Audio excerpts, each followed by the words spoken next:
Едно лице е потешко, а 5 се полесно повредени во сообраќајната несреќа што се случи вчера во 15 часот и 13 минути на магистралниот пат Прилеп Битола кај Клучката пред Тополчани. Повредените се префрлени во клиничкиот центар во Битола и никој не е во животна опасност. Според Сања Стаматова, портпарол на секторот за внатрешни работи Битола, во несреќата учествувале 3 патнички возила. Тројца од четворица патници се повредени во патничко возило Opel Zafira со прилепски регистарски таблички, двајца од патничко возило Hyundai Fanta Fe со прилепски регистарски таблички кои се здобиле со лесни телесни повреди, а потешко е повреден возачот и единствениот патник во патничкото возило Peugeot Partner со охридски регистарски таблички. Трите возила се движеле во правец Прилеп кон Битола и според полицијата од засега непознати причини се судриле.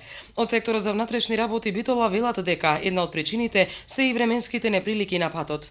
Поради сообраќајната несреќа вчера магистралниот пат Прилеп Битола беше затворен за сообраќај од 16 до 17 часот и целиот сообраќај беше пренасочуван по стариот пат за Битола. Сега е воспоставен нормален сообраќајен режим.